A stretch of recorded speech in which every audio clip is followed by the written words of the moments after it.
Wowie zowie, Bears fans. Oh my goodness, what a game that was. I mean, Nick, of all the process or of all the games I expected to see, of all the ways I expected it to play out, I got to tell you, a near repeat of last week with a different end result was just not what I had in mind. Before we get into the podcast, how you feeling? It's like 10:30 on a Monday night.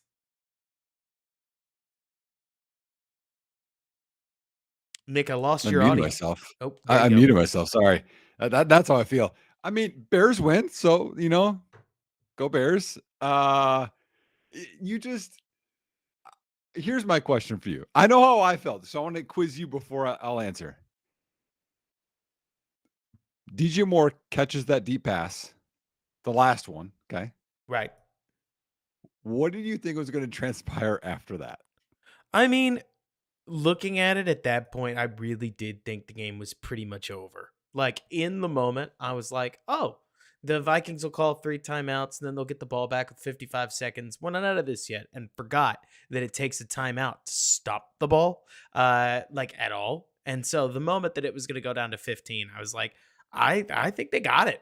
I mean, it was a huge throw that came off the backs of a lot of, let's call it, frenetic moments under center, Yep. but it was a big throw nevertheless. And I end up, Nick, I got to tell you, like, I'm going to ask you this on the podcast too, but I end up incredibly confused on how to take away from this because in the world of what were we looking for Justin Fields to show us? I mean, you saw all of the worst of it and all of the hope of it at the same time. Like, I mean, in a sense, you could even say, I don't know, man. I don't know. This gets so awful because here's my honest question for you before we get in, and then I'll ask you again on the pod. So I guess you could consider this a warm up. Like, what coach is calling that many screens if there isn't a reason you're calling them? Does that make sense? I mean, as a coach, I get that if they blitz, that's an easy way to, get the ball out and beat the blitz. But I mean, I tweeted this out. I said, "You've set up the pump screen and go." Clearly. And they didn't even try it, but there's so many other ways to win. Slants, shallows. I mean, even heck, even Minnesota ran mesh would work, stick would work. Sure. I mean, levels, I mean, option routes where you just run a green grass, like so many things would work. So And many they didn't things try would work. any of them. Well, I mean, the whole first quarter was dotted with passing concepts, and in many of those cases, and I'm going here because it's the first emotion that I have, and then I'll iron it out on the podcast. But man, they dotted a bunch of podcast or like a bunch of passing concepts in the first drive of the game, and then Fields would sink back into the pocket, pressure would come, we would get out of the pocket, we would break 1 to 2 tackles, and then we would throw to whoever we could see while we were in creation mode. Yeah. If you were a coach and you were like, okay, so we're just not even looking downfield, are we? Would you seize up and stop calling them and try to protect a lead, or never ever? And if you failed, you'd fail together.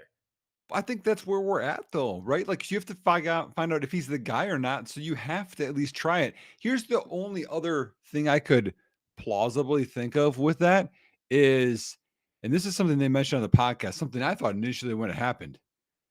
Did Justin Fields get concussed? I Because thought he that could did. explain some of it. Now there were a lot of screens beforehand, but he got drilled hard high and then slammed to the turf, and it's turf, and his head hit too. And he seemed okay, but you just wonder if that added to some of it or not. It felt to me like it did. I mean, I'm no doctor, right?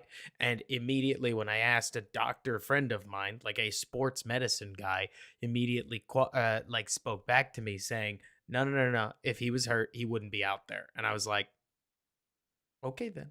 I Yeah, mean, to me, there's no sign of concussion after you take the hit and keep playing, right?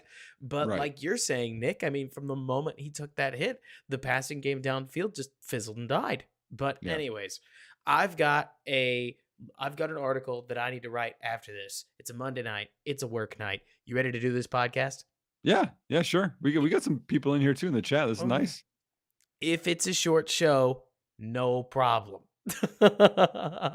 Yeah, yeah, Okay. exactly. That's not me trying to be, the worst. It's more to say that from a toll on the body perspective, this is a good night for a 50-minuter.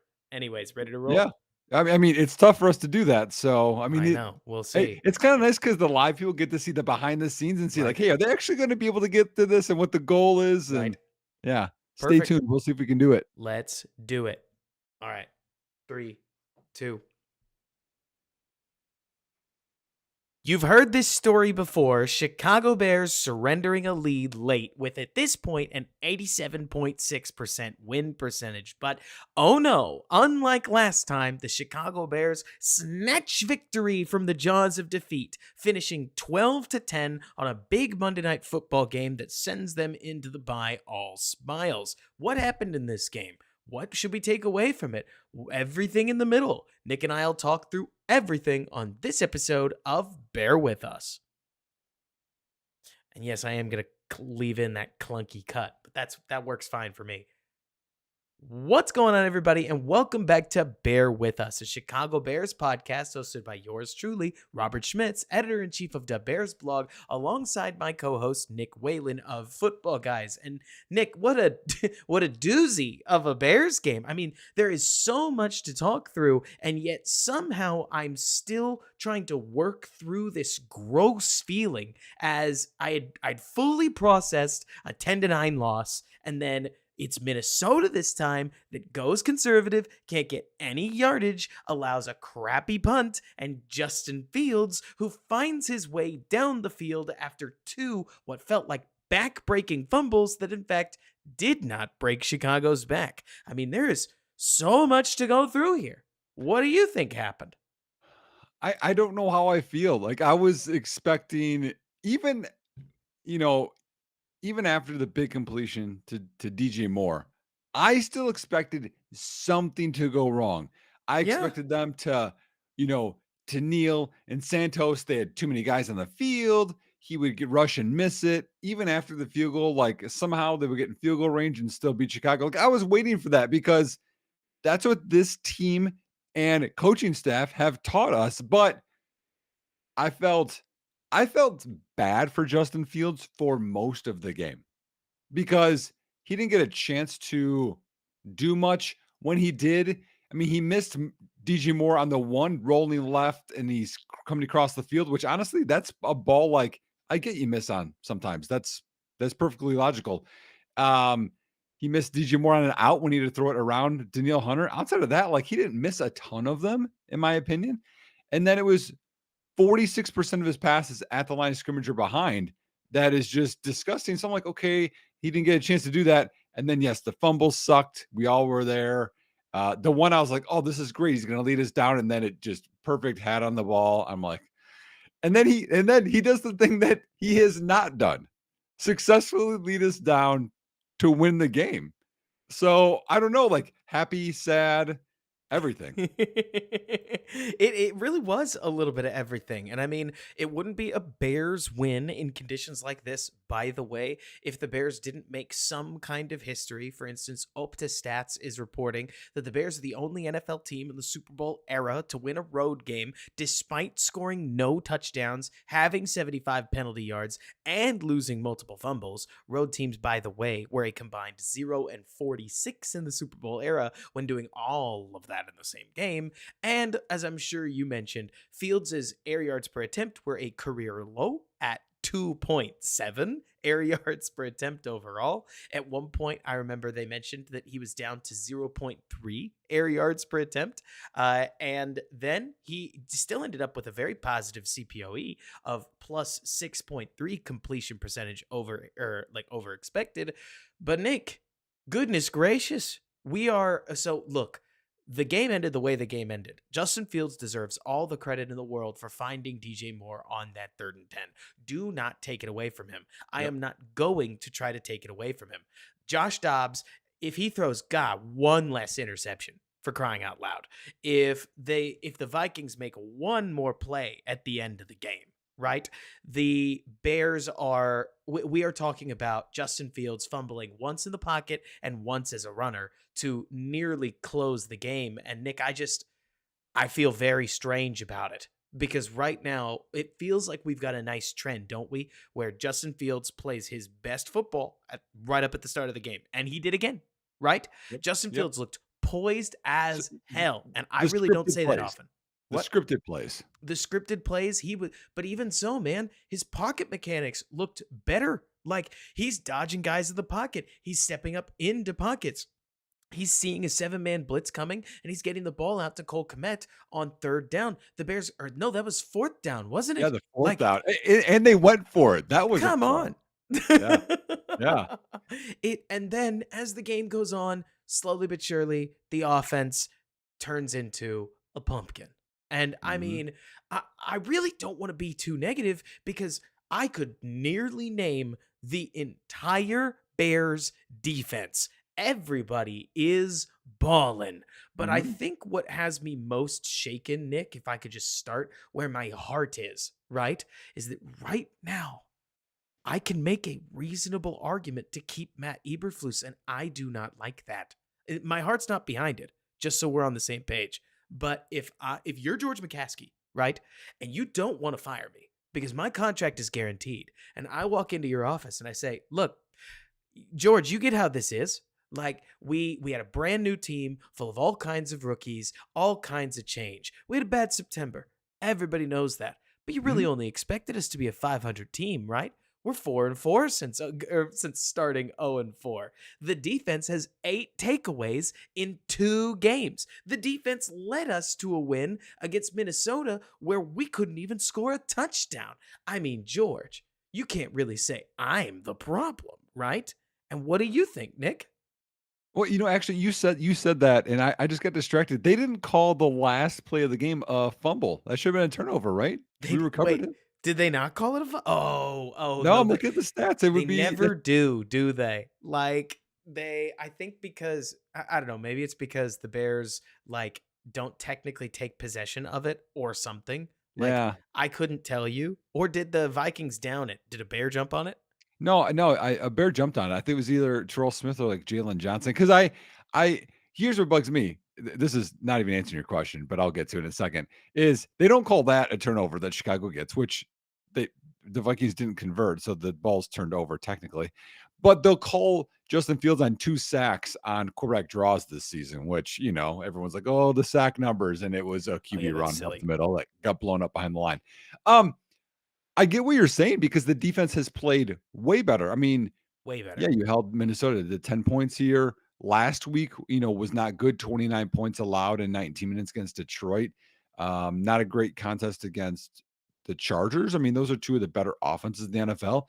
Everyone else that has an average or below, he's made them look average or below, which is exactly what you Right. want to do. Actually, Minnesota has been doing well against They have. everybody. So, whether, Flus like figured it out or whatnot. The one thing he does not figure out, by the way, though, is when you're up, how to stay up. Because whether it's letting Jameson Williams score quickly, Eddie Jackson not being aggressive on a vertical stem by Hawkinson, losing Jordan Addison, whatever it is, they fumble it away. But he is figuring some of it out. Um, and we've talked on this podcast. We don't like to say, "Hey, fire this person or that person," because it's somebody's job. But like Of again, course. you have to analyze what's going on here. At least when it comes to NFL head coaches, I know that those contracts are fully guaranteed. Yep. So when I say please relieve Matt Eberflus of his duties, I know I am condemning him to a vacation of where he will get paid afterwards. And I mean, Well, honestly, like you look at this defense, he has all of the potential in the world to be the Bears' John Fox, so to speak, like the precursor to that next guy. But that's yeah. only if he ends up getting the door. And I mean, in the world of the NFL, everything, Nick, comes down to the end result. You lose Mhm. 10-9, it's an embarrassing collapse, but you won 12-10. And now you go into a bye and you take on Detroit afterwards. After that, you take on a team that can't seem to field a quarterback, no matter how hard they try, in the Cleveland Browns. And Mhm. the rest of the schedule, kind of leaves the door open. And for Yeah. the love of all that is good, please don't make me defend Matt Eberflus too hard. It's more to say that right now, Nick, I'm about to say something very scary.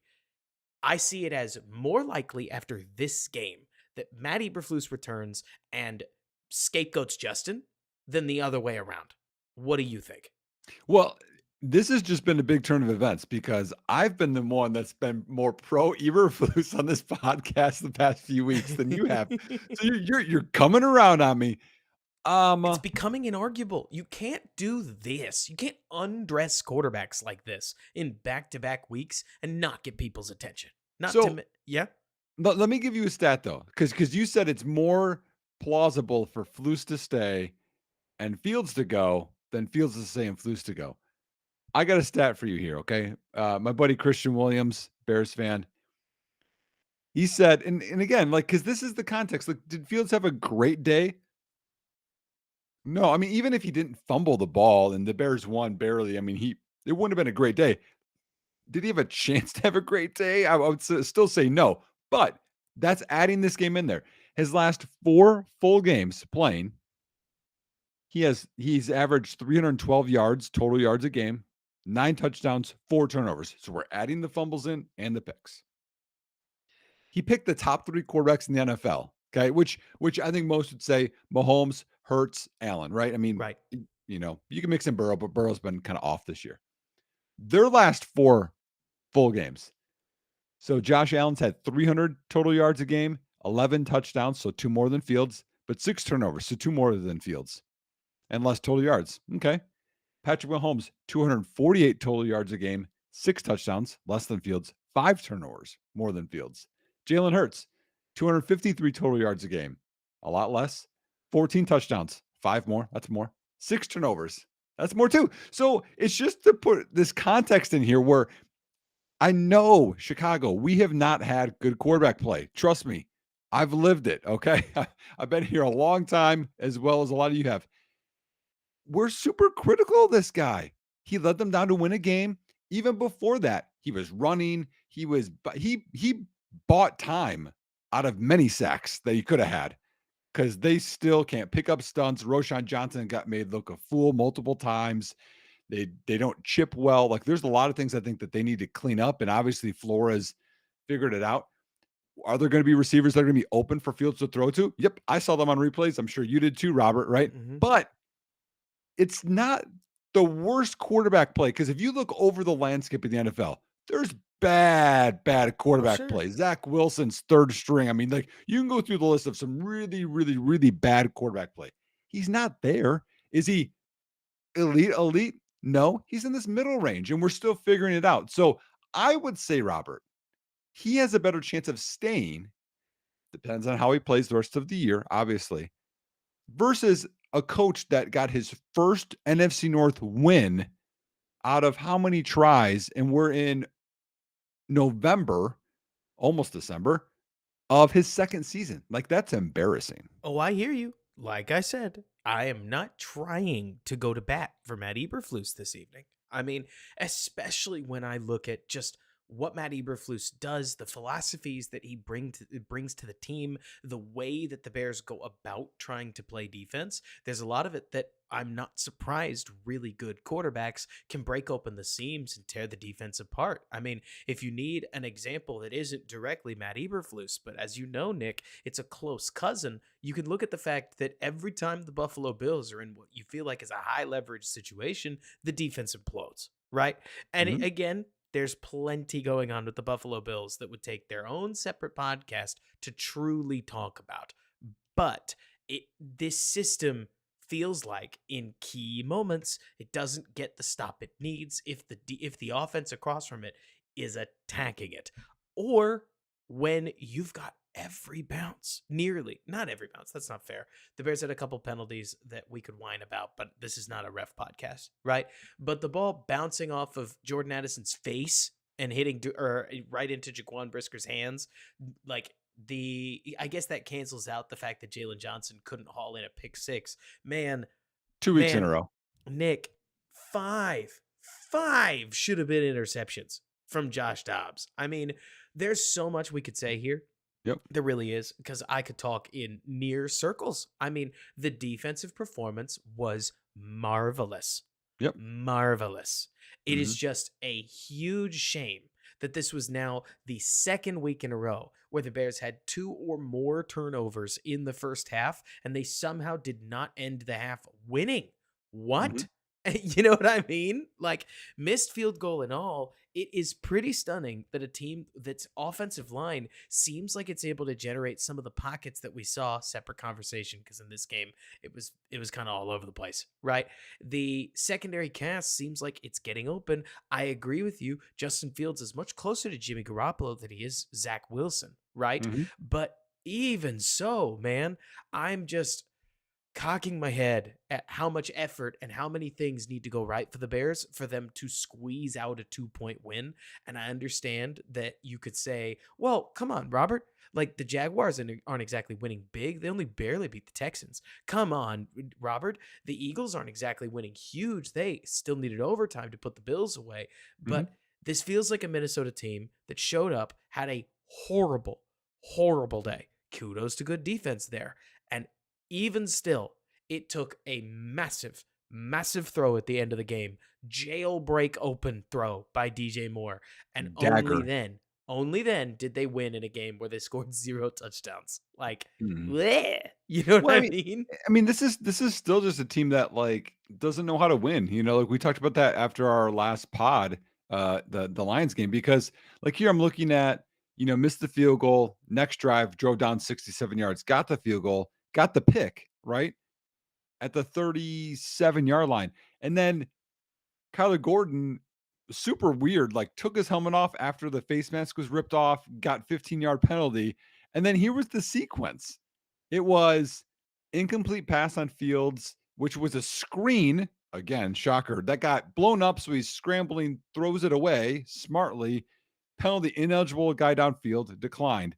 Then it was false start, 1-yard pass to Khalil Herbert, that deep pass to Mooney that was incomplete, and then he had to punt. And it's just like, and again, we're not like a penalty, Right. feel sorry for us podcast, but it's just like the Bears find ways to make this more difficult than it really needs to be. Good teams would take that at the 37, get a minimum of 2 first downs, at least threaten to score a touchdown and get a field goal. I mean, and honestly, if he doesn't miss the first field goal and he makes that one, it's a 9-0 game just right there. Sure. I mean, Instead, it's 3-0. right? I mean, that just happens. This stuff fills it spills out of its own way. And it's so funny because I see somebody in our chat talking about how the Bears could have easily gone with play action. I'm actually not surprised they didn't, if only because Minnesota was showing so much blitz that the moment that you have a Fields run either a long mesh or, God forbid, he turns his back to the defense and spins around and takes a hit, I mean, that's a turnover worthy play waiting to happen. I'm not saying that it's a good thing they didn't try it, because what they did in many cases did not work, right? The fact that Luke Getzey called not one, not two, but three consecutive screens. I mean, truly consecutive screens. And sure, the first one worked, but the next two got blown up, set up another long drop back that the Bears could not find a completion on. It was just so typical to the way this offense has approached things, right? We I have mean, one plan B. If it doesn't work, try it again. It was supposed to work, right? And I this mean, is how it you end it's up where, baffling, I mean, Robert. I mean, third and 2 screen doesn't get work, or doesn't work. At the we end of just the ran game, it wrong, right? yeah, yeah, exactly. Before Justin Fields' second fumble, okay, they Herbert run, first down. 4-yard, I mean, basically just stick route to DJ Moore. Good. 2nd and 6, 4 minutes left. What do? Another screen to Mooney, and there's a bad angle by St. Brown, -4. So then it's 3rd and 10, and then Fields runs and scrambles. It's just like you still were going back to the well, even though it wasn't working. You didn't try anything else. And there's so many things: shallow, mesh, stick. I mean, slant flat. I mean, you call it a bunch of different things in terms Frisco, whatever. There's other ones that you can call that. There's so many things you could call play action. I mean, I know they're saying that. I would have liked to see them get outside the pocket. You don't have to worry about the blitz then, right? If you move the pocket, the blitz is designed for one area, right? The quarterback's gonna be somewhere in here. If you Right. move it right or left, it changes everything. The other thing that felt weird to me, Robert, I don't know if you got this too. You said this, the opening drive, the mechanics, everything felt great for Justin Fields. After the opening drive, though, it felt like when he took dropbacks, it was like drop quick game sets. And then if people weren't open, the rush was right there. It almost felt like the dropbacks and the routes and the timing didn't mesh up right. So like the he should have taken at least 1 to 2 more steps back to give himself room to step up. Did you feel that way too? Well, there's two comments that I need to make. And first off, I really get wrecked by the prime time broadcast angle. Even the Fox standard noontime broadcast angle is wider. But man, when they go to prime time, they love that zoom, right? Yeah, College yeah. football, you still get 10 yards for crying out loud. But in this, I mean, Nick, I have no idea what was going on down the field for most of these plays. And I do want to know on the all 22, what did we see? Right? Seemed like a lot of those screens were RSOs, so a run screen option. And it Yep. wouldn't surprise me if the Vikings were offering the Bears to throw it because, I mean, that plays into what they want to do. It obviously worked for the longest time. But Mhm.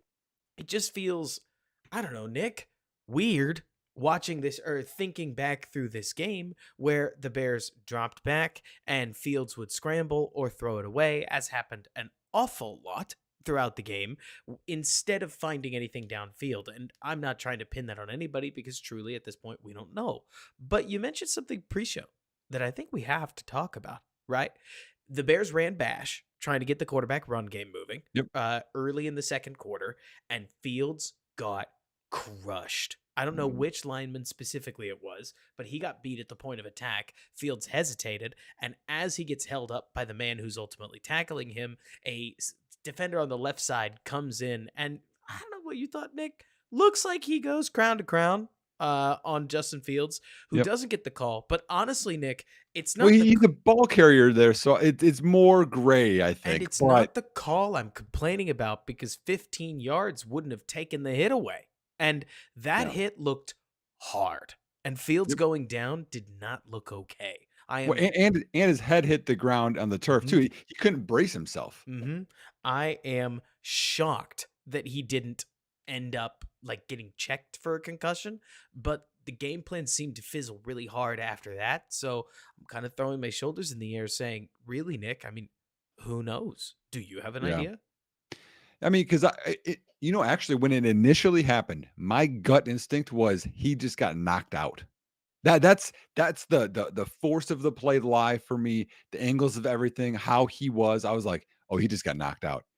And and out of you too, something like flew out of a helmet where there's a mouth guard, or something like it was that much of a blow. Something just flew way out of the way. I'm like, oh crap. And then he gets up and next play, it's 2nd and 10. They run it with Roshan. It's like a 1 yard, whatever. I mean, it's just a throwaway. And I was like, okay, they ran it because they don't want him to try and make a read. And then I can't remember what the next play is. Probably a screen. And then Probably. nothing happened. Actually, I'll find out as we're chatting here. But that could be a factor. Now, again, they were running screens before then, but Oh, no yes. matter what happens here, Luke Getsy does not trust Justin Fields. No. He doesn't. Even late in the game, didn't trust him at all. And I think the only reason that deep down the field passes were happening is because you have to at this point. And he hit dagger to win the game. So prior to that, and again, 46% of the passes were at the line of scrimmage or behind, and then there's still throwaways on top of there. I mean, that's Gross. like 60% of the passing game is I don't trust you, which is bad. It's very bad. But I mean, hasn't that kind of been the MO this so far this season, right? I mean, even the Detroit game, they did not trust Justin Fields, and he almost came through for them anyways. But then you take a look back at just the couple drives earlier, like it's to me, Nick, I can't tell if I'm being too hard on the kid or not. How on earth all you had to do was just not fumble. Like the only thing you had to do was kneel the ball twice and you probably call a game on the Vikings. Going up, what was it at that point? Like you go up from 9-3 to 12-3 and Yeah. for Fields to fumble and give the Vikings a chance to get back in the game was bananas to me. That's not to say that it's some cardinal sin, but at this point I can only imagine that you probably feel the same way, right? Where it was like the Bears had found a defeat in the middle of what had to be a victory. Did you feel that Mhm. way at all? Yeah, so, just going back, so I found the sequence. Um, it was -1 yard, and the lineman Mhm. was Nate Davis pulled, so I don't know, I think he's the one that got blown up or beaten inside. The one where you got Uh, hit? yeah, so -1 is Mhm. Sheldon Day, I think that hit him, and then it was 2nd and 11 and a 2-yard run up the middle, classic Chicago, right? That'll get it done, not even trying to run stretch or something or toss, Right. like, what happened to the jet sweeps we ran earlier in the year? Gone. No, they're gone. Um and then pass short left incomplete to DJ Moore. And I can't remember if that's the one he missed 'cause he was throwing around Danielle Hunter and it was too wide, or not. I can't remember. But again, that was at the Chicago 45, 46, and 47. So we're like really good field position. Throw away another possession that you're not gonna get points on. Um, but I get your point. Yeah, we could have It's knelt a it. That the I'm one I'm the not first. literally asking for a kneel, by the way. I'm Yeah. more pointing out this. I'm basically asking you, Nick, if you took your fan glasses off and your job rode on whether Justin Fields was going to come through for you or not, would you have trusted him? In that drive, or you mean in any drive? Just in general. I mean, even if you did trust him after that first fumble, would your confidence in him have taken a hit? Like, I'm asking honestly from like you're sitting on the sidelines and you're sweating thinking we cannot lose this game. I know what just happened last week, Yeah. right? Like when would you have lost your cool? Because two straight fumbles and then a sick game-winning drive. Like it's mostly one play. That doesn't really matter. It's gonna go in the stat sheet as a game-winning drive. It's gonna go in the stat sheet as a Yep. win. Like I can't give enough flowers while we have this conversation, right? Yeah, Of yeah. oh man, those were just tough, and I don't want to magnify too much around them. But to me, the real problem, Nick, was this. They seemed like the kind of turnovers that happen pretty regularly. But The this the time, w we got to save w ourselves afterwards. which fumble bothered you more? Because I know which one bothered me more. The Which first of the one. 2? Are you going to say the second one? The first one bothered me more too, because I think he was trying to do too much. Just accept the Oh yeah, sack and go down. just go down. Now, but here's the problem is, like, he gets out of those sacks so often, it's like, Hmm. I get it, you know? It's like Mahomes, like, I can make this arm angle work and it's a pick, but Mahomes doesn't because he's awesome. It's really a Josh Allen turnover, in my opinion. The Right. second one, I was shocked it was a fumble. I think he was too. He's like, I have it in my right arm, which is opposite the guy. His helmet just hit it, and honestly, everybody, that just happens. Like, Yep. I don't think like, "Oh, Justin Fields, he didn't have it out. He had it tucked," but, like, helmet on ball. That's why they do that. It happens. Hmm. Um, so the first one's the only one that bothered me. The second one, I'm like, no, that's it happens. I agree. And I mean, hey, we've spent 27 minutes now talking about talking about the Bears in this very weird light. Let's get positive because there's a lot of positives to talk about, especially like even on offense. I mean, the Minnesota Vikings were challenging the snot out of the Bears offensive line, and I thought the majority of the linemen held up relatively well, at least when it counted. I mean, at the end of the game, I don't remember there being near the pressure leakages that we saw early in the game, which are weird to pin on linemen on site, if only because when they send seven and somebody gets pressure, that is expected. I mean, I appreciated the way that the Bears tried to attack them early, which was to say, we are going to threaten that we can leave up to seven guys in for protection. I dare you blitz us because we will pick it up, and the Bears were picking it up. I mean, as usual, Nick, Luke Getsy's game plan was not Matt Canada's to open. It's that adjustment period that Yep. always seems to kill them It always is. Yeah. as they ran out of ammunition and stalled. But the talent, I mean, DJ Moore seems like every bit the superstar that he's nearly ever been, right? Mhm. I thought Cole Kmet had a solid game overall. I mean, came up with a huge fourth down completion. Anybody on offense that you'd like to highlight before we talk about that defense? Um, how did you feel about the offensive line? Because in my opinion, um, I mean, Darnell Mooney, he caught the one. He should have stayed up. He would have got more yardage. I think Cole Right. Kmet was pretty tough. I thought Roshan Roshan had Johnson. another one, but Yeah, he played a Roshan good I thought game. had decent game. Yeah, but O line, I felt like we're gonna we're gonna watch the film and be disappointed with them again because I feel like they should have done a better job. You know what Minnesota's gonna do, and on that, all those guys that fake pressure and bring pressure and do whatever, only one of them is very good. The rest of them are just, talents. So, given that this is a game where Tevin Jenkins went down temporarily, and especially after that, the offensive line seemed like they devolved a little bit. Mhm. I I'm cutting them a lot of slack because I've always known high pressure teams to create major problems. I mean, the Bears ran pressures against Detroit, a supposedly very good offensive line, and it fouled them up left and right, Nick. I mean, blitz rules and picking up these blitzes seems like it's really hard on offensive linemen. And at the very least, I saw Justin Fields able to get the ball away nearly every play early in the game. Yep. And I can't help thinking that that's the sign of an offensive line that's doing enough. Were Yep. there moments where they absolutely blew it? Yes. I mean, more than once, Justin Fields had to dodge what became a free rusher in the pocket, which is just never what you want.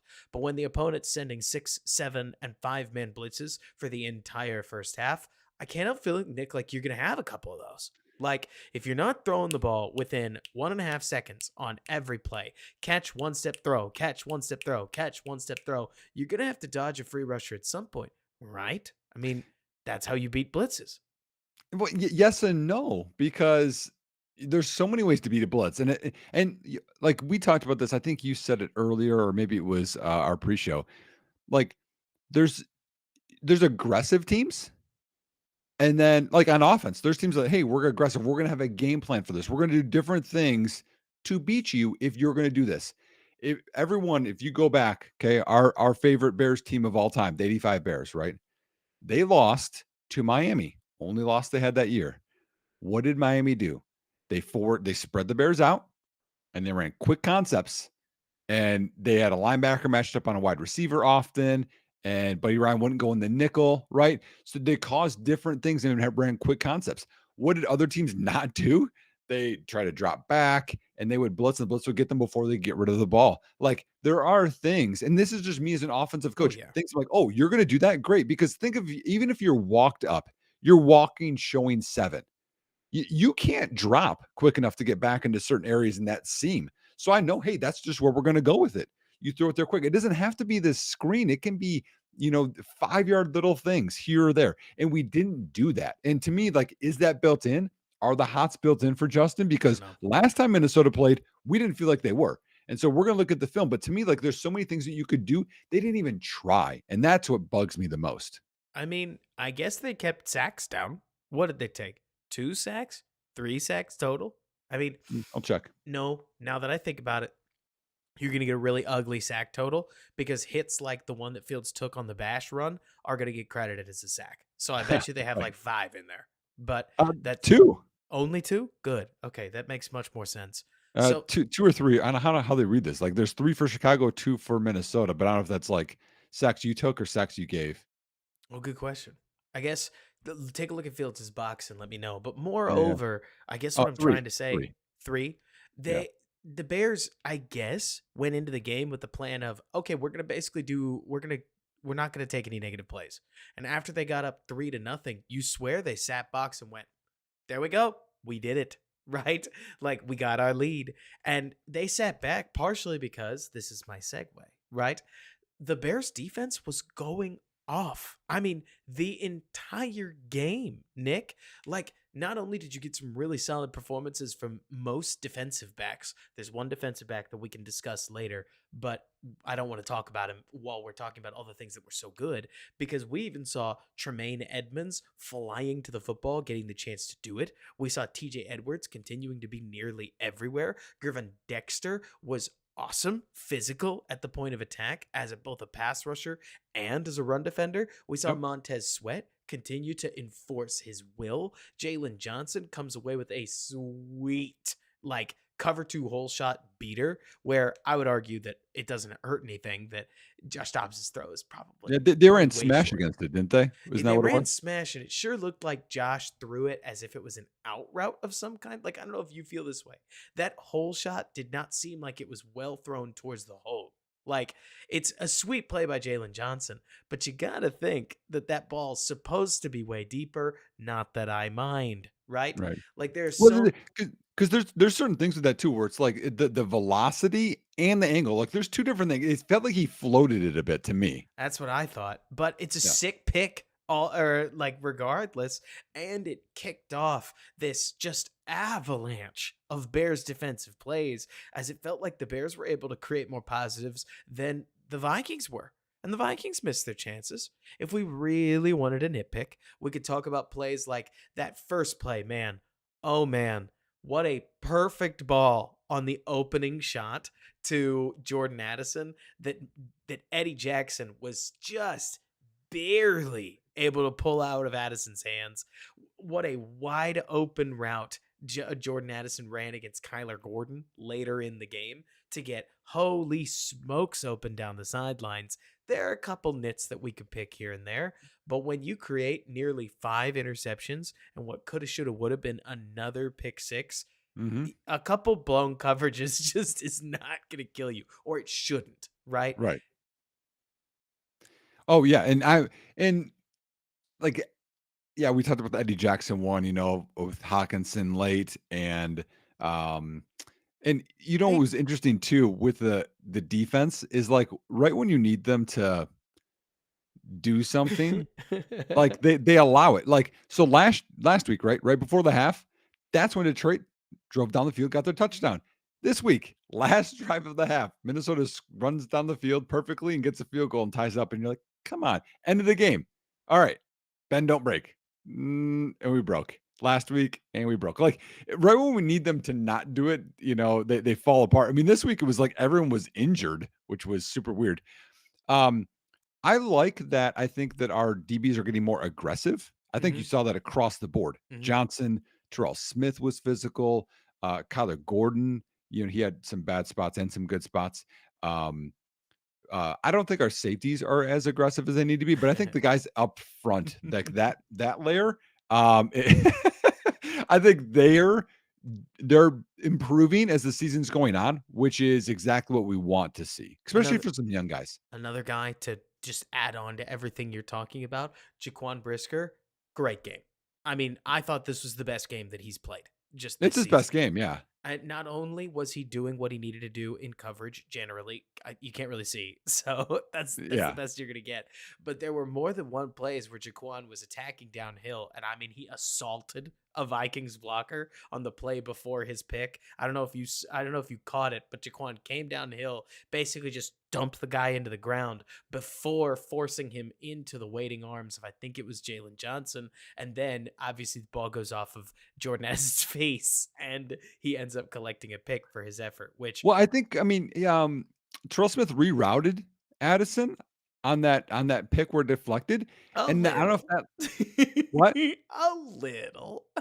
Yeah, but, like, if that, like, put him off balance a little bit so he didn't look as quick, like, all that stuff, it's a game of inches, and you're like, did that help a little bit?" I don't know. 100%. And I mean, No. it's so funny, right? That's where that throw was a great example of how when people say, oh, can he throw with anticipation? It is a double edged sword because that throw was outstandingly well anticipated. So well anticipated, Jordan Addison did not anticipate it. And those create turnovers. Like Yeah. it's a balance. Now, there is one rookie that I want to talk about purely because I feel like whenever Terrell Smith gets into the game, especially before this game, before this game, Nick, when Terrell Smith would get into the game, it was as if they didn't have any scouting information on him, so they just didn't throw at him. And they were content to throw at Tyreek Stevenson, who they did know. And if you saw what I saw in the Washington game, he's he's a little slow and he gives up a lot of cushion. And I thought that got, I don't want to use the word exposed. The Bears won for crying out loud. Yeah. But whenever you hear me talk about Tyreek Stevenson in a positive light, it's because I didn't think Tyreek got assailed in many cases or looked as non-competitive on some of the worst reps of the evening as Terrell did. And I'm only using that to point out that DB is really hard, really hard. It's a Mhm. rookie DB. I am lenient on every rookie and should be. Like, I think you should be anyways. But it's a great reminder watching Terrell Smith that playing DB is real tough. And Yep. 29 has been hanging tough in there. I can only imagine, man, what this Bears defense would have done had they had Tyreek and he'd just been better than Smith on, I don't know, what do you think? 8 total plays? Like, that's 8 plays that the Vikings needed an advantage on. Like, the Bears were winning matchups left and right. You love Tyreek Stevenson. You have your I'm doubts the about goat. Terrell Smith, don't you, man? I'm Like I, I'm it is cemented in your mind. I I'm in the air about both of them. I think both of them as sure. prospects were in the same bucket for me. They're similar body types. The one thing that's weird about Terrell Smith, just looking at him, is I always think that he has like he always looks like he has like really low cut shoes. They're not, they're not high tops, but they seem like They are really low. really, and they're like jet black too. Yeah, they are. It's I'm like, man, is he gonna roll his ankle? Like that's what I always think of. right. But what I do appreciate is they both play physical. They're both Oh yeah. long. They're both athletes. So I like that. And It's the they do have long speed. Like, if you mhm, run him, just run him down the yeah, field, you can yeah. break him open. Well, I Whether mean, he that's he had a pass breakup early in the year. He had a pass breakup today. which pass did he break up today? Didn't he have one? I thought he had one. I know JJ had a bunch of them, and Oh, maybe I'm thinking the one over the middle of the field and it was JJ. And it wasn't, I was oh, thinking the Terrell one that Smith. got tipped and became TJ Edwards' interception. Yeah, maybe it's that I one. think that's Johnson, but to your Okay. point, not only do 32 and 33 look similar, but Smith and Johnson quite literally visually look pretty similar in the Yeah. uniform. And either way, I mean, talk about the long speed. Like, this is just very, very, very like intense DB traits that I guess I'm talking about, because in the cover 2 system that Matt Eberflus runs, if you do play, like, if you play physical, and especially if your D line is getting pressure, nearly any DB is going to look pretty good, right? Mhm. Here's a DB I want to ask you about. Are you mad when Kyler Gordon gives up a perfect ball on one of these slot fades? Like, you and I know this, but a very difficult throw that quarterbacks aren't supposed to make quite as frequently as you'd swear that they get thrown over the top on Kyler Gordon. If you get the other plays at or near the line of scrimmage that Kyler is creating, do you feel like the balance is there for what you want him to be? Right. So here, I'll answer that in a second. So Terrell Smith did not have a pass deflection per the box score. Did lead the team in tackles, which is shocking. No, because I've said this on Twitter. I don't know, probably 5 to 20 times. Slot fade is undefeated. There's so much space. Um, it's one of the things that I said to some friends, or maybe on Twitter, who knows today, of what else could the Bears run? They could run a slot fade. Like that's what Right. they could do. Just do that, put it in the area because you can run it back shoulder, you can run it as a corner, you can run it as an out. You have so much space out there. And Kyler Gordon was right there. And no, I can never be mad at any defensive back for a slot fade because it's an unfair concept for a DB to win ever. Like if it's incomplete, you're happy because um the one down the field, I mean, he didn't need to mess with Hawkinson's arm. I put that on him. Um, but True. that run fit that he had, like that's you're gonna be when you do that as a 180-pound man against a guy who honestly lowered his helmet right when he did it, you're gonna get my respect. So he's He's a growing maniac. too. And that's the toughest position, man. Slot corner is the toughest position, in my opinion. And I mean, it was tough for the Bears because they started losing guys late. And I mean, when your DBs Mhm. start to go down, there's just all kinds of communication things and rhythm issues that start to pop up. And it gets ugly in a hurry. It certainly did not help Chicago. It was also kind of funny because I don't know what the Bears were doing. I really didn't look that changed their run defense, but I would have sworn to you, man, that the Vikings ran the ball better than a lot of teams have against the Bears on a Oh per yeah. run basis, but Mhm. they would get all of their yards from their 30 to midfield, and then they would have one run go a foul. It would be second and 9 around midfield, and they would just not run the ball again for the rest of the drive, whether it Yeah, it worked out was or not. they averaged 4.3 yards per rush. And honestly, we had talked about this in the pregame pod. We expected Dobbs to run a lot more, and he did not. He only ran a few times, and so this wasn't like, oh, he scrambled and it ballooned the numbers up. Yeah, this is not typical Bears defense in terms of stopping the run, which was a little bit of a shock. I will tell you that I always think it's funny whenever, Are you oh, gonna make it, forgive me. man?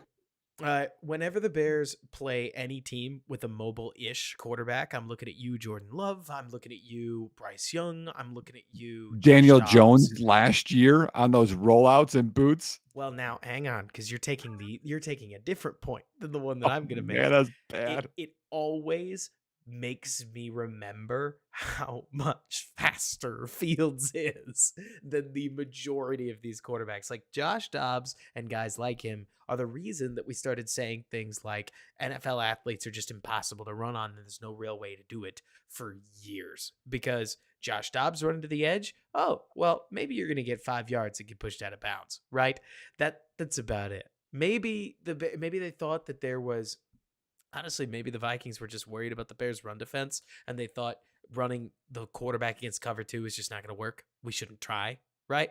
But whatever the Vikings did try, man, they could not execute it. And Mhm. coming off of the loss that they just had on Sunday Night Football, this was tough. This has got to be a hard one to swallow for Minnesota because they suddenly go from a potential playoff team to now they just dropped games to a pretty spicy Broncos team and a Bears team that they probably thought they had this in the bag with. But it Yeah. does bring up one more question. Uncomfortable as it is, I have to ask this anyways, Nick. Is the door no, I do mean this. I am serious. Is the door to the playoffs open for Chicago? You're serious, huh? Well, I'm half serious, right? But we got 5 games left, and the Bears just got the biggest one if they do want Yeah. to crawl into the 7 seed race, right? No, Like, you okay. have to beat the Vikings, or there is no conversation. But now you did, right? And so suddenly you're a 4-8 team, but what are they? A 5? Are they 5? Are they 6? I can't remember. They have 6. So 2 games, right? And all of a sudden, if a couple things go the right or wrong way, you might end up in the dance if you can finish your next game at home against Detroit and then beat the team that doesn't have a quarterback. I'm not saying it's going to happen, but you and I both know the locker room thinks it will. The locker room is planning around it, right? Do you think they're loons? Or Well, no, so okay. It is a real thing because and here's why. Arizona, Green Bay, Atlanta, and Cleveland with whatever quarterback that they have. Great defense, whatever quarterback they have. Those are the other 4 games you have besides Detroit. And I don't think I'm missing any of them. That is not tough competition, in my opinion. Those are games that you are in. So when you look at the graphic, the in the hunt teams, those were 5-win teams because Yep. the NFC sucks. They're bad. Green Bay's in there, and because There's a 4-win team in there. I'm from Wisconsin. People know this, So on my phone, I'm getting texts all the time, like, "Man, I hope the Bears win and beat the Vikings because we want to get in the playoffs." Blah blah blah. You have 5 wins now. The Bears have 4. Straight up, if the Bears beat the Packers at the end of the last game of the season, basically, then okay, then we got the tiebreaker on it. Like the Bears are in there if they want to Oh be. yeah. But it's going to come down to a couple things. They have to trust Justin Fields, and he needs to play to that, last week level. And this defense maintains what they have. They're in every game. And here's the other part. We talked about this. Atlanta and Arizona games, they're at home. Those are warm weather teams. And they're coming to Chicago. And Robert, I know that you're in Texas down there, And I was going to mention you're mentioning the guaranteed head coaches contracts. I was going to mention the Texas A&M stuff, but I figured, this is a pro football pod. We don't got to get there, but but when I came home from vacationing for our Thanksgiving, you guys know if you're a frequent watcher of our YouTube, I came back to Wisconsin here. I had snow. There's snow everywhere here, man. So those Atlanta, Arizona people aren't used to the snow. So like you have an No, we're not. advantage there. We talked about rest advantage. Next week, we don't play. Week after, we're gonna be more rested. So whatever DJ Moore had when he was dinged up, Brisker, Gordon, etc., they should be healthier. We should have Foreman back. Mhm.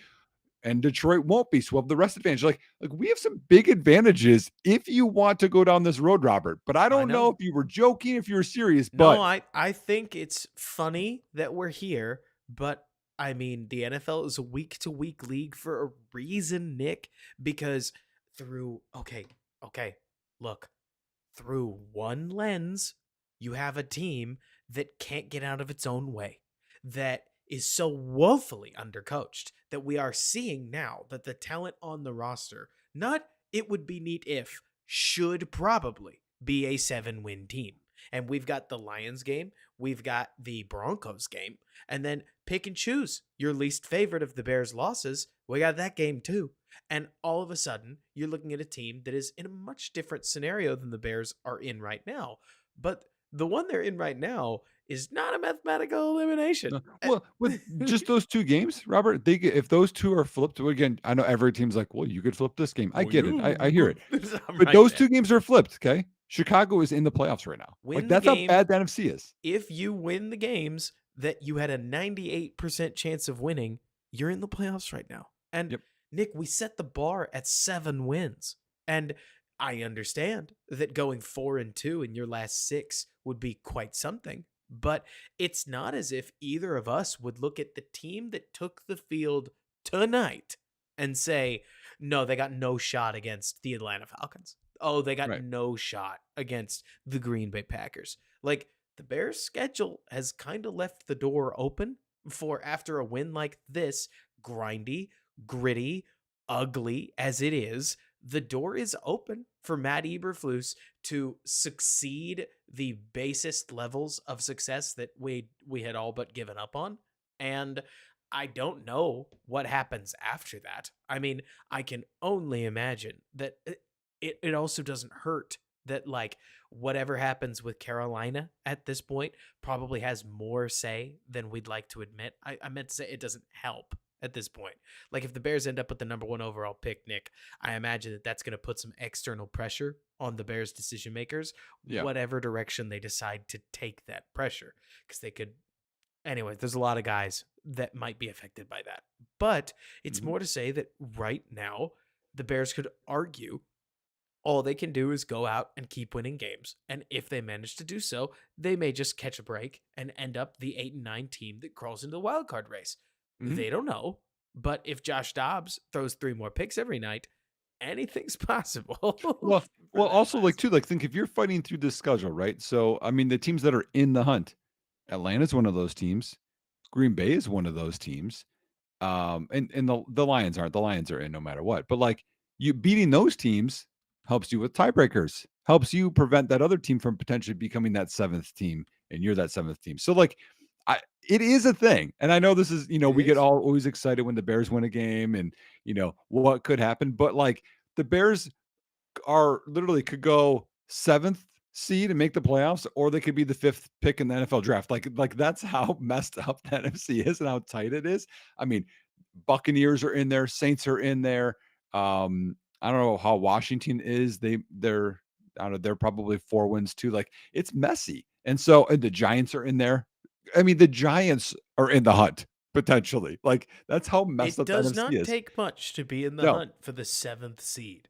no, but the schedule is not difficult, which is good. I mean, you have the next 2 games are your most difficult because it's the Lions who are good, but you're at home off a bye, and you're at Cleveland, and Cleveland's struggling right now. I mean, they got trounced by Pittsburgh, which is shocker. I mean, I'm not trying to be silly when I keep talking about the team that can't field a quarterback thing, but that's going to be a huge problem against the Bears defense right now that's eating mediocre quarterbacks for breakfast, man. I mean, God help Desmond Ritter. Like, you look at this Bears schedule, and I'm just sitting here like mealy mouths. I am almost at a loss for what to say, because if you are not a fan of Matt Eberflus, and by proxy, if you are not a fan of Luke Getzey, I don't know what's going to happen, Nick, but right now, I really don't know which direction Matt Eberflus and Kevin Warren and Ryan Poles are going to point the blame if things end like they are. I mean, right now, Ryan I Poles' draft picks are on fire for the most part. I do mean, Yeah, So hold on. So that's what I was laughing about. So I just went over to Tankathon, everybody. If that's where I always go it's what to. you got to go. It's what I you got need to to do. I need to know the draft order. I go to tankathon.com, if they want to sponsor us, they Right. could. So do you know what the Bears' other pick is? Have you checked after this win? You mean like Carolina or No, no, the no. other one? No, no, the Bears' own pick. I would imagine it dropped to like 6. They're still fourth. That's hilarious. Because so Carolina has 1 win, so we have that pick. Arizona has 2, New England has 2. No team has 3 wins now. And then it's whatever 4-win team has the worst strength of schedule, which is Chicago, and then it's Washington, the Giants, and then there's 4 teams with 4 wins that already had their bye. So they're automatically a little lower because they have a chance of having 5 wins after the same amount of games, I and gotcha. that's Tampa, the Jets, Chargers, and Tennessee. So you still have the 4th pick even though you won. Like, anything can happen in here. Anything can happen. I mean, truly anything is possible. For crying out loud, the Cardinals surprise everybody and win one more game than they should and then beat the Bears. And the Bears are back up to number 3. But who's to say that's going to happen? I mean, to me, there's this piece of this, Nick, where I looked at what the Bears did to the Detroit Lions, which was to fundamentally undress them on both sides of the ball for the first half and somehow still come out losing. We're not going to get into that. But Mm, like, especially defensively, to dominate.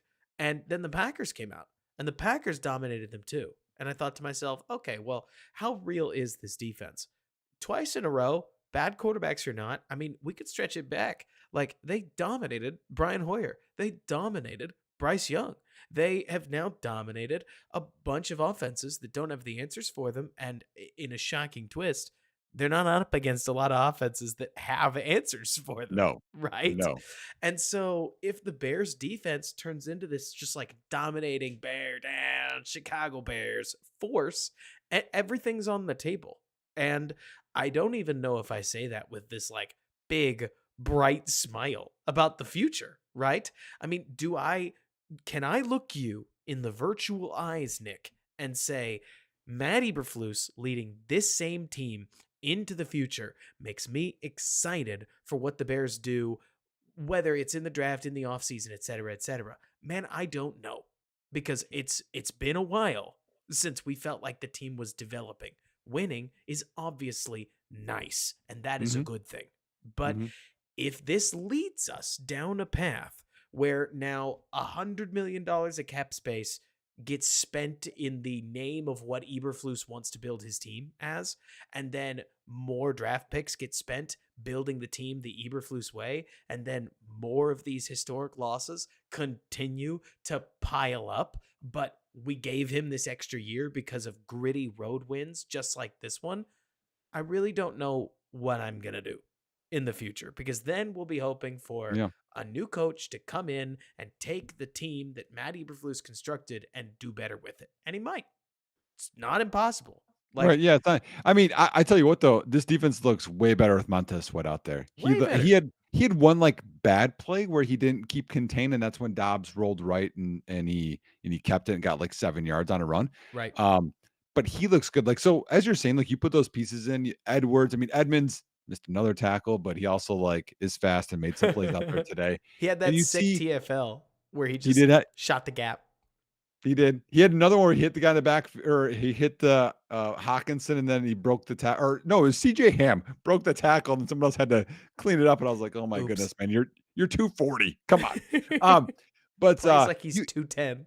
I know, but I mean, Billings, like you can see, like okay, and these kids. I mean, even Pickens had some plays today. I'm like, hey, this guy hustles. He's athletic. Like you can start to see where some of these dominoes. Where okay, yeah, that's a good spot for that one. That's a good spot for that one. Like we just need other edge because Unique is bad. We need somebody else It's over rough out there.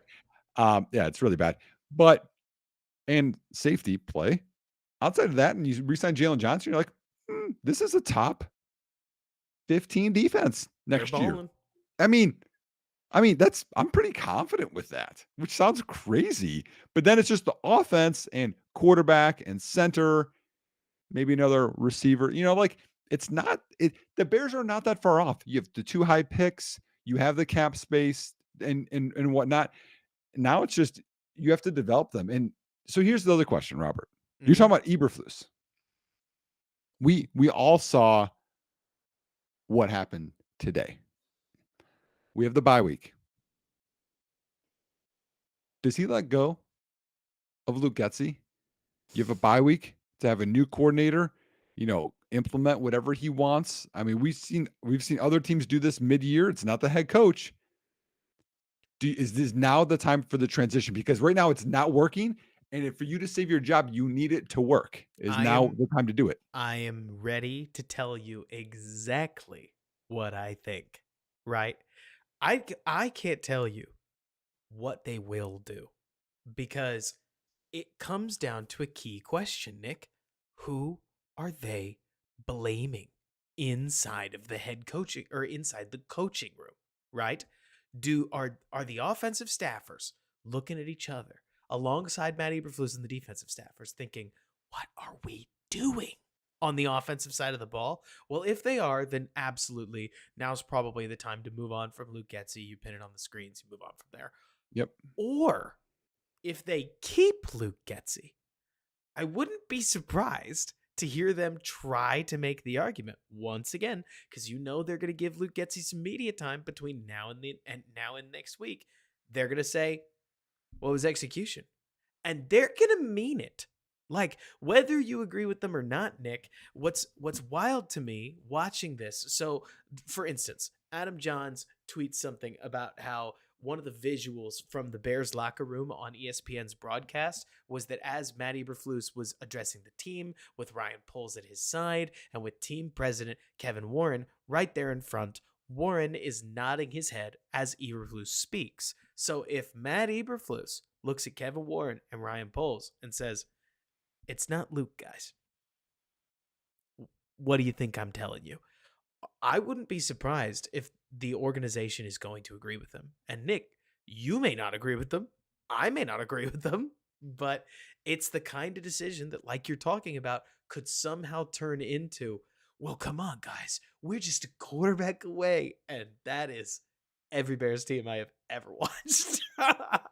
Well, I mean, but I thought we answered that question when Tyson Bagent couldn't get it done. A You know, UDFA rookie, right? Is that the NFL standard for would any quarterback he's succeed not in a this UDFA offense? rookie. We know this. Tyson Bagent? His talent wise and what he's shown, he's not UDFA rookie. He's a third, fourth round pick. Oh, sure. But I'm Right? just saying his style, right? I mean, they highlighted it. Remember, man, Justin, what are you going to learn from Tyson Bagent starts? Like they jammed it Oh, down yeah. our throats. Like, you want the pocket passer type? That didn't work, Luke Getsy. You want the athletic type? That's not working, Luke Getsy. So what's going to work for you, man? That's the thing. That's Is like this that. is all on the line. I. Yeah. How can they give Flus another year with another quarterback with Luke Getsy? Like you can't do that again. And honestly, if it comes down to execution, Robert, me as a coach, Mm-hmm. it comes down to me. I'm not talking to the player enough. I'm not doing these things in individual time in the meeting rooms to get them prepared for what they're going to see, what they need to do. It's Oh, it's yeah. it's like there's a play. Okay, there's a play. You have your matinee, your big performance. Were the practices, did those go well? Did our walkthrough, our rehearsals go well? Did I have individual meetings with two actors that aren't getting it done right? Like that's on me. And the finger pointing crap is it's not acceptable on offense because now the line is there. Sure, we want a better center. I get it. And you always want more weapons, et cetera, right? On defense, I think there's an excuse. Like you legitimately have to have another edge. It's like almost there's no one there. Oh, I yeah. get it. Right. You always want some improvements, but it's not working. And if it's not working, at some point you have to blame yourself because we just saw Matt Canada, right? The last game, this is amazing, this stat. I don't know if you saw this or not. So Pittsburgh, right? Pittsburgh, their last game with a different offensive coordinator had over 400 yards of total Oh, yeah. They offense. sandwiched him, didn't they? Then Matt Canada's entire tenure of like 44 games, I think it was, 0 games of 400 total yards. First game without Matt Canada, 400 total yards from the offense or more. Like something's not working. Yep. And I don't care who's to blame. You can't switch quarterbacks right now. So you got to switch the guy. Have someone else call plays. Luke, you want to be the OC and whatever? Unless you Have someone like call him. the plays. Like, unless Matt Eberflus thinks that Luke is that dude that's just being held back by his signal caller. Like I'm trying to I can't I'm don't make me say it again, Nick. I I mean, am you're not gonna go down with the ship then. I am not trying to defend Matt Eberflus. We cover a weird team that makes weird decisions regularly. Agree or disagree with that No, statement? it's super but here's the thing is like, okay, if we don't trust Justin with the quick passing game, which I mean, okay, or middle of the field, which by the way, to win the game was a deep one over the middle of the field. Right.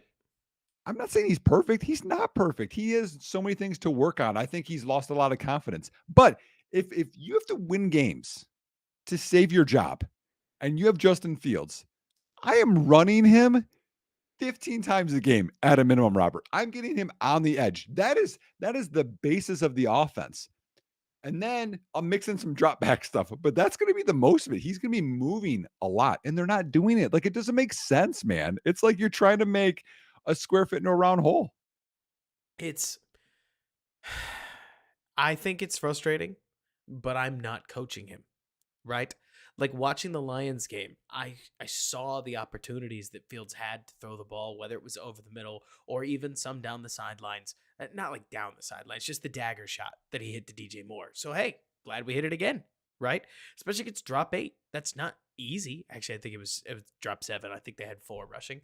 Yeah. Which by the way, thank you Brian Flores for just turning off the blitz at the right time. Like, he went Eberflus mode, man. That's what he did. Thumbs up from me, man. Like it's so funny because I can't help but think, Nick, that the NFL puts a lot of pressure on guys, and I don't mean like the NFL people. I mean the situation, the scenario, the 100,000 screaming fans, right? Like you panic one too many times and think to yourself, "Oh, Nick, it's 3rd and 10. All we need is a yard or two. Here, let's just throw a quick little screen to our guy, Jordan Addison. He'll take care of us. He'll pick up maybe, I don't know, 5 or 6 yards. And then if he breaks it and we end up converting, even better. What happens? You lose a yard. You end up having to put yourself in punt situation because what you thought was this free and easy play call, as Mhm. you spoke it nervously into your headset, ends up being the most conservative call possible and the one that the defense is waiting for. Like it's such a tough balance because I'm sure what's it? I'm sure Brian Flores is sitting there thinking, I'll show blitz. They're gonna think I'm gonna blitz, but I'm actually just gonna drop out into like drop 8 and drop 7 coverages. Free and easy, man. I mean like as, I mean I mean, Robert, I just don't I mean, it's so middle school, okay? of course. Pee-wee, whatever you wanna call it. I've been OC, okay, in a high school. I ran 2 by 2, and I would have run just bubbles, right? It's a run play. You show this look, I'm just gonna do this. Thanks for the free yardage, right? But I did that multiple times, and then I did pump and boom. I did that multiple times to a team in a game. Also a team that, I was a coach at formerly, and I was beating my old coaches. It was kinda nice. But anyways, I did it twice for I think it was like 20 yards, and I had 30-yard gain on those. That's at my level. We saw how quickly Equanimeous St. Brown got beat on that one, right? All you had to do, he just had to go and just settle. Cool. Yep. Boom. 8-yard gain at a minimum before the safety can come down. Like it wasn't, they didn't even try it. Like, They it's just don't. like, how is that not in there as a OC to even, hey, you know what? Let's try. We've ran it 20 times. Now let's pump it and just put it right in the whole shot. And I'm not saying go down the field. It could be a whole shot. Didn't even do it. That's the thing. I sit here and I look at all these things that they don't do, and I'm right back at the place that I was with Mitch Trubisky and Matt Nagy not so long ago, where I'm like, is it because the offensive coordinator doesn't have the idea? Is it because the quarterback won't do it? Or what? Right? Because I mean, for crying out loud, Nick, going back to the most basic play that anybody who's ever picked up a controller and played a game of Madden has ever run. Everybody loves the slant, baby. What's one of Yeah. the best ways to attack a blitz? A slant, It's baby. a safe throw too, because you can throw it low and it's only where your receiver gets it. What did the Bears start the year running a lot of? Double slants, baby. And did we throw any of them? We threw probably 2. Like on a bunch of play calls. So is it that Justin can't do it? Bro, I don't know.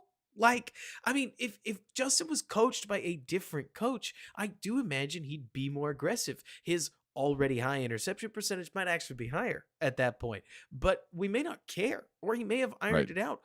We don't know. Right. And I we could turn into, what is it, Charlie Day, like on that, you know what I mean, the conspiracy theorist meme where he's just got like crazy hair and he's like looking at the board with all the different things. We could go kind of there. looks like you though. You I could know. pull it off. I know. Eh, we could go there. We could go there if we Yeah. wanted to, but it's moot. And so I'm with you. Or I really like your idea, right? About if you just honestly, if you just change offensive coordinators for the hell of it, almost like you'll at least start to eliminate variables from a scientific perspective. I mean, you've only lost your running backs coach on offense. You still have room. Right. I just sit here and wonder if Matt Eberflus feels like he's building like Fire Me Island if he fires Luke Getzey and doesn't win these games, which may be the case anyways. Right. Well, yeah, But it's not football in Carolina. I got one more thing for you. I know you're tired. I know we want to wrap this up. Something interesting from tonight. I did not expect. Roshan Johnson took way more snaps, targets, carries than Khalil Herbert. And so it's one of two things. Khalil Herbert is not fully healthy yet. Or they want to get a better look at Roshan Johnson, or he's better against pass pro.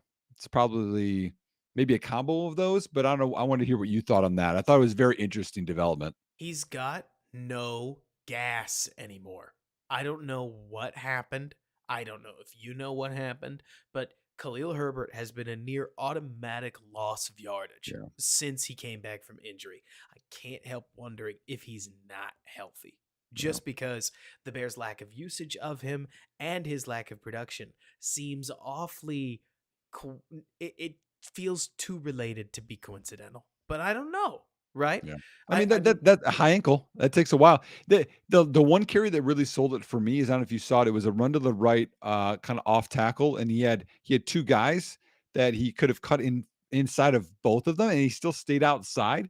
And in my mind, I'm like, he didn't want to cut inside of those because that's a lot of strain on that ankle. And and I thought he wasn't healthy. And forgive me, but thinking all the way back to when he ended up going on IR, I mean, since he came back from IR, the Bears don't have a lot of other IR spots, if memory serves. And Yeah. so so I wonder if he's here to take some load off of Roshan, but ultimately they really just want to funnel the offense through number 33 until Foreman gets back from injury, just because they kind of don't have any bodies left. But And you they you, don't you want got Travis Homer. I Put him in there. I guess you do. I mean, they can't think he's that hurt. It's not like they're asking him to just grit it through an injury, to your Yeah. point. That's the kind of harebrained stuff you think about at nearly midnight. But I I don't know. I'm a little lost on Yeah. it. It is kind of on schedule. I mean, you and I were talking about how we expected Roshan to take over as a Yeah. near lead back about halfway through the season, and here we are, That's right? true. Fair Delayed point. by injury. But it's funny looking at the fact that Khalil Herbert looked like he was ready for that season, that career lead back season, very early in the year, and then his ankle sprain happened, and the And, dream and died very concussion. quickly. And, What? and his and his concussion too. Don't And forget his about that concussion. one. So yeah. So I just thought it was kind of interesting. So wrapping up, um, go Bears. We won, Go right? Bears. We have 2 weeks to just sit on this win, which is nice. We don't have to sit in agony of that was Thank one thing I goodness. was dreading, because I was like, oh man, all my Packer fans are just gonna tell us how we lose every game when we're supposed to win them. But now I can just brag up that Justin Fields can come from behind and win it. He's like the pitcher, Robert, that's in the game that like blew the save, but then somehow got the win, because Right. they went up and got some run. My favorite example, I have this burning memory of being a Rangers fan, and there was like a tight game that we needed for the division late in it, and I couldn't tell you the guy's name. I could only tell you that he came in as this really well regarded closer in like 2013 and immediately threw it to Rangers faces completely on accident.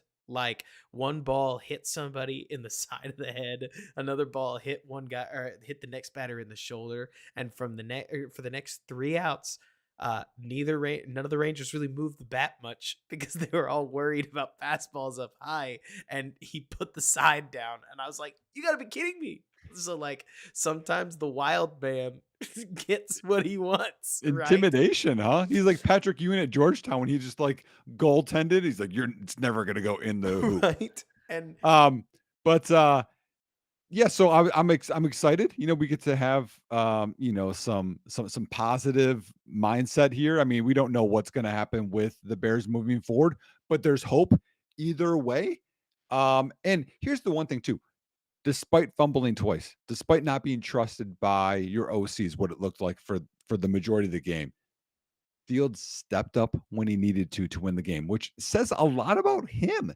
You know what I mean? Like, and again, he's a young guy. Everyone's like, well, he should have it figured out in year 3. Trevor Lawrence has been this all season, and he's been the best of that class. Like, there's still young guys figuring it out too. So that could be a cool thing of his momentum in building that too. Who knows? we'll see. I mean, Fields' destiny is his to write. Mhm. I end up pretty weird about a game where the Bears scored 10 offensive points, pumping my fit, or 12 offensive points, pumping my fist and being like, yeah, after a 4-pick game was setting up great field position all day. But at the end of the day, it doesn't matter. I mean, it's a Fields win, which puts him. We don't need his quarterback record. The wins don't really count. Like you get it. Wins aren't a Yep. quarterback stat. Is really all I'm trying to say. But I'm interested to see where the season goes. I hope the Bears don't mire themselves in the dead center of the results. I would prefer they either be really fun and good or really Right. bad and just rot at that point. Rot is a strong word, but you get it. Like if they start to continue to go up and down and then up again and then up and then down and then we sit there at the end of the season saying, "Do we? Don't we?" And George McCaskey just comes along and says, "We're keeping him." And we go, "Okay then, George. I hope you know what you're doing." Looks at the camera. Right? Like, Hey, although Robert, Super Bowl is still possible here. Okay, so hey, anything's Flus possible. wins out. We're keeping him. This is Okay. that moment where I feel like I'm obligated for branding's sake to say something along the lines of, even if Justin Fields wins the Super Bowl, we're taking Caleb Williams if the Panthers give us You no. you're gonna cut that out and make that a short, aren't you? Like, No. oh, remember on this day I said this was gonna No, happen? no, no, no, no, no. Let's finish on final thoughts. My final thought is that it is pretty wild thinking about how many people were so excited to try to clown on the Bears for trading a second round pick for Montez Sweat. I feel like his impact has been hilariously obvious. And say what you will about quality of opponent in the NFL, you need to win 10 games against met opponents or you will not make the playoffs. Stares at the Buffalo Bills, right? And if you can't do it, you're out in the cold and what you do in the playoffs does not matter, or how well you were built for the playoffs because you're not in those games. So to me, the Bears' move to go acquire Montez Sweat has catalyzed an even crazier defensive turnaround than I truly thought was doable. And regardless of opponent, I can't help but think the entire defensive unit, and yes, that does include the defensive coaches, deserve all kinds of flowers. Or one more name that I think absolutely needs mention is Phil Snow, who I can't help but think Yep. is Yep. at part of the center of what the Bears are doing defensively at this point. They've made all kinds of changes. A lot of them have worked. They have me legitimately excited to watch the Bears all 22 and see what they did that stymied the Vikings so well. Those are my final thoughts. Yeah. Defensive Yeah. unit deserves all the hat tips. I have one, and we haven't mentioned this, and we need to. We're 12 games into the season. We've had Justin play what 5 full games. Would that be right? And then Is it Bajan had only 5? 4. Is it seriously only So 5? 12, 6. Let me see. Wouldn't this be his 8th?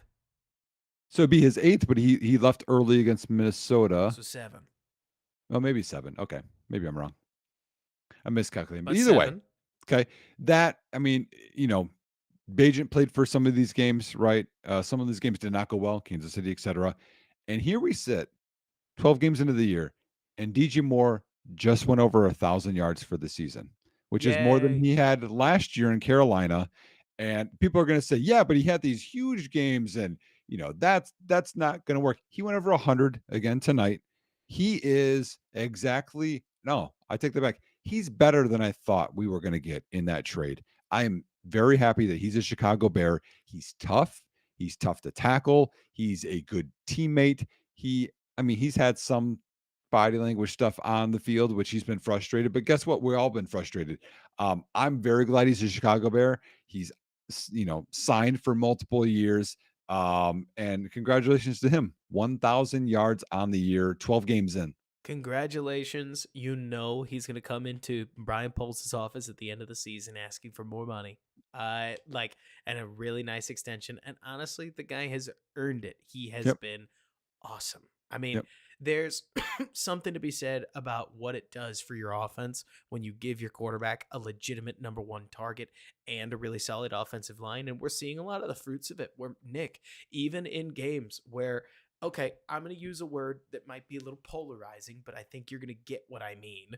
Where even when Fields goes through a stretch where he is just flat out bad, you've got a player on your offense where your quarterback can kind of turn his brain off, look in his direction, and make a huge play happen. I mean, He's him. I'll throw it his way. he's that dude. He's Yep. that dude. And Mm-hmm. I think it's hilarious that Carolina was so cavalier in giving him up. I'm thankful they were.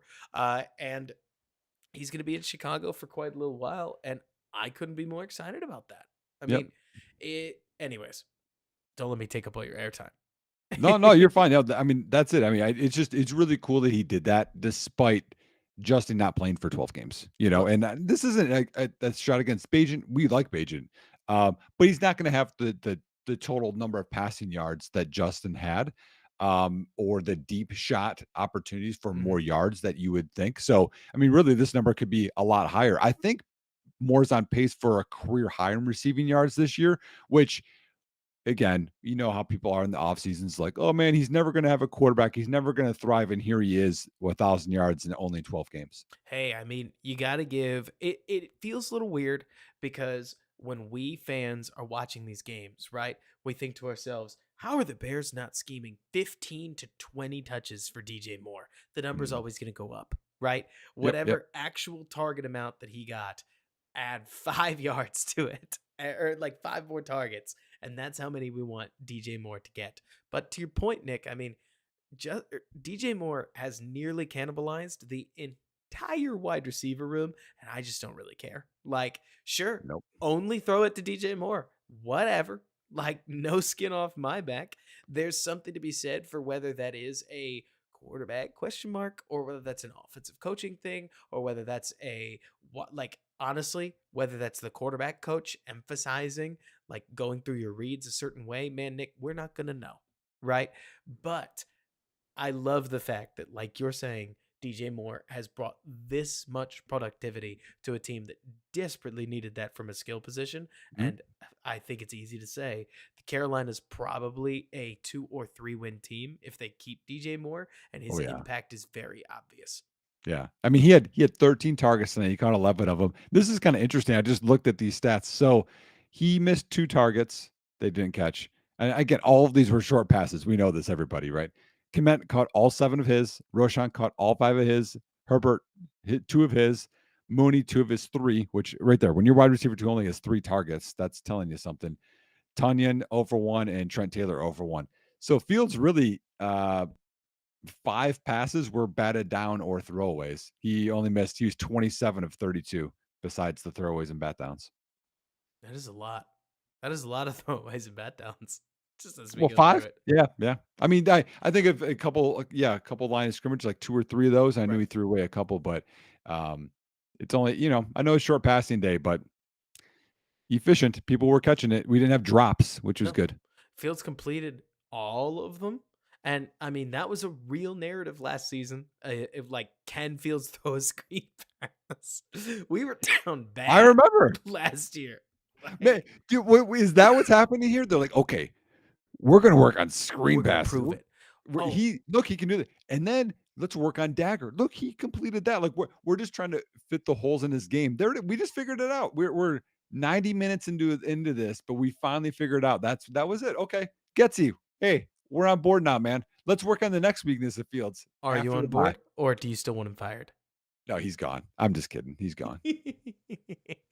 Bears fans, thank you so much for hanging out with us like you have on this Monday night. Go get some sleep. But until next time, folks, Nick, where can we find your work and what's coming out through the rest of the week? Yeah, just let's go on Twitter and let's have fun the next 2 weeks. Just positive bear talk on there at underscore Nick Whalen on Twitter, and then football guys. I'll have my contrarian one. I did solid yesterday, not great, solid yesterday in DFS, and I'll be having that contrarian article on Friday, which I had some pretty good hits this last week, There you go. including let's give a shout out.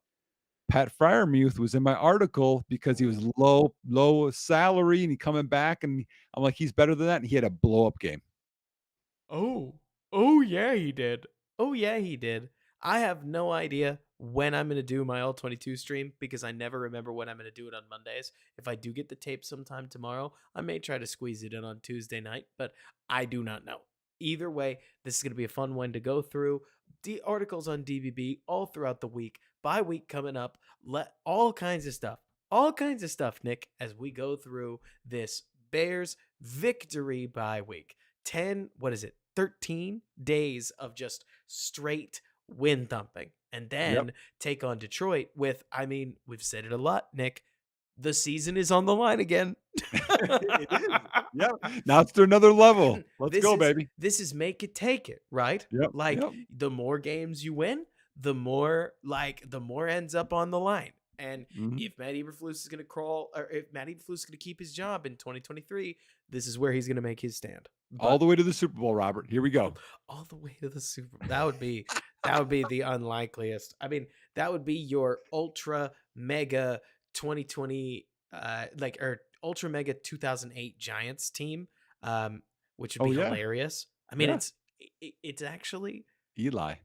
I'm not going to say it's not a horror. I'm not going to say it's a good comparison, but this is the kind of story that would get you there. You know what I mean? Like I get it, man. the defense becoming outright fiendish out of nowhere and squeezing into the playoffs and becoming a matchup that nobody's really ready for. I mean, I'll believe it when I see it, but Yeah. we'll get there. Thanks so much for hanging out with us. Bear down. And thanks so much for bearing with us. We're clear on the recording. I have a max of 10 minutes hanging out. Brandon, thanks so much for the good night. Yeah, Jason, man. thank you for saying gun. And then Tumultuous Titan, I'm with you that Komet has started to come into his own. Nick, I don't know about you, but we've talked about this before. I still think that Komet's only bad piece of his game is the fact that he keeps convincing offensive coordinators that he's more than he is. And if they just use him as an inline Y, I think he will exceed our expectations nearly every time he gets a target. Well, But that's just he's me. Jason Witten. Make him Jason Witten. Man, that is, yeah, just casually Hall of Famer, right? Well, just like he lives in that like 5 to 8 yard route range. He'll option stuff. He'll block. He'll leak. He'll all that kind of stuff. But that also still gives me the possibility of Brock Bowers and him is a good combination. It is, man. Fields is probably one of the only quarterbacks I can think of in the NFL where I'm legitimately curious if having 3 targets is too many targets for him. Like, I really don't know because I feel like, Nick, the more I watch Justin Fields, the more he is a true to form matchup offense quarterback, right? Like line up pre-snap, figure out a guy you like and work that matchup, which would be great. But I can't help feeling like do you feel like that's going to let you get a lot of value out of 2 or 3 really good targets? Or do you feel like that's going to end up with Fields having a favorite and then you got these other 2? I think he would be fine because he did it at Ohio State. Like that's the thing you have to think about. You have to go back to like Sure. he was a different quarterback than when he had. I mean, people are like, yeah, he Different had. producer, but he was Oh, a pretty similar quarterback. You know what I mean? right, right. But that's what you want. You want the production. That's what everyone wants, right? They want the passing yards, not the rushing yards. So you give him better on the outside, and they all can thrive. I think it would change things because I think that's what He wants more out of his quarterback anyway. Well, that's the other piece of this that I feel like always gets lost in the conversation. And it's well worth the conversation. It's like, okay, so let's say you got Marvin Harrison Jr. Our Fields' passing total is going to take a step forward. Yes. Like Oh, yeah, it, it easy. it would be unavoidable nearly. I mean, the idea that Justin Fields would not benefit from having Marvin Harrison Jr. is hilarious. The question is, are you going to get as much value out of that move as you would get from other moves? And it's a whole separate conversation. I mean, Mhm. the good news is either way, the Bears should get better. But what do you even need at this point? And that's honestly a question, Nick, that I think the NFL, the more of it you watch, the more you cock your head and go, I don't know what I need. Well, I mean, offensively, center, Oh, sure. defensively, edge, but here's the thing is, like, what you're talking about is every single offense, everyone. Think of Miami, think of whatever. All of them are like, "You know what? If we got one more weapon." Everyone All of wants them. another weapon. All of them. None of them are And satisfied with and they weapons. all have these games where the offense just goes in the tank. My God, man. Like Yep. I get that the Vikings aren't like the best defense on the face of the earth, but you'll have plenty of games. Like what was it? Miami scored 17 against Kansas City. I mean, the Bears scored 0 for the vast majority of the game. Yeah. So I'm not trying to draw the comparison too heavy, but you get what I mean, where it's like it doesn't help anything that if any other team, if the Green Bay Packers had ground out the same 12 to 10 win against the Vikings, there is a chance that I, as somebody who's scared of the Packers, because they've taught me to be scared of the Packers, right, might be looking at you, Nick, saying, I don't know, that team just knows how to win. They find a way because they're coached really well. Like the Bears don't have the history, they don't have the pattern to fall back on, but you get what I'm saying? Where it's like Mhm. sometimes in the NFL, in the middle of the season, in games just like this one, the style points go out the window Yeah. and you just Well have to grind out the Dubsky, whatever that well, looks like. I just looked this up because you mentioned Miami, right? Like, they're the ones we always look at, right? They have all the speed. Always. They got Tua, they got this, they got that. They have the best guy to set up play calls. 3 of their last 5 games, Robert, they've scored 21 or less points. They scored 17 against the Eagles. They scored 14 against the Chiefs, and they won by scoring 20 against the Raiders. The Raiders, The 20. Raiders, who the Bears scored 30 on with Right. Tyson Bagent. Here, Like, here's another thing that's cool. I saw this stat. This is Brendan. I don't know how to say his last name.